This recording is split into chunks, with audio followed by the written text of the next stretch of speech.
Hello everyone, অনেক দিন পরে ইউটিউব চ্যানেলে একটা মিনি ব্লগ শেয়ার করছি। তো আশা করি তোমাদের সকলের ভালো লাগবে এই ব্লগটা। এটা হচ্ছে পিসি বাড়িতে গিয়েছিলাম, আমার দাদার ছেলের জন্মদিন ছিল 5 বছরের। তো এই হচ্ছে পিসি সকাল সকাল একদম রান্না করতে বসে গেছে।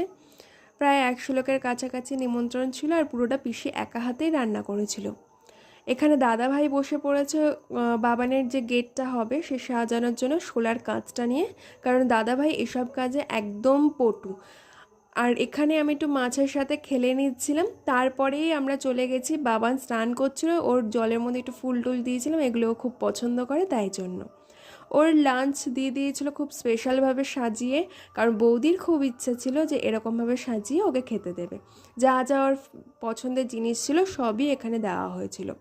আর এটা হচ্ছে এই ব্রেসলেটটা দিয়েছিল আমার মা 5 বছরের জন্মদিনের উপলক্ষে, ওর গিফট। বারবার তো একটা কথা বলছে, এটা গিফট, এটা গিফট। ভীষণ মজা পায় এইসব জিনিসে। তারপরে ওর পছন্দ মতো সবাই এক একটা জিনিস খাইয়ে দিচ্ছিল এক একজন করে। এটা ছিল ওর গেটের সেই শোলার কাজটা। আর এরকমভাবে পুরো বাড়িটা সাজিয়েছিল, পুরো চুনি লাইট দিয়ে, গেটটা পুরো বেলুন দিয়ে ডেকোরেশন করে। আর এখানে টুকটাক ফটো তোলা হচ্ছিল, দাদা বৌদির এই ছবিগুলো তুলে দিচ্ছিল। আর এটা ছিল আমার বাবানের জন্মদিনের আমার লুক। কেমন লাগছে অবশ্যই কমেন্টে জানিও তোমরা সবাই। এবার সব ছবি তোলা হয়ে যাওয়ার পরে আমরা ছাদে চলে গেছিলাম। ওর জন্মদিনে কেক কাটিংয়ের টাইম হয়ে এসেছিলো, তাই জন্য সবাই এক এক করে ওকে আশীর্বাদ করে নিচ্ছিল। এবারে কেক কাটার সময় এসে গেছে।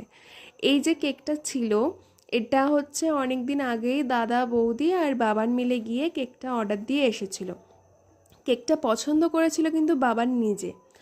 তারপর সবাই মিলে একসঙ্গে ক্ল্যাপ করে ওর জন্মদিনটা সেলিব্রেট করা হচ্ছিল। কেক কাটিংয়ের টাইম তো খুব আনন্দ পাচ্ছিল, কিন্তু 1 বছরের সময় ভয়তে একদম কান্নাকাটি জুড়ে দিয়েছিল।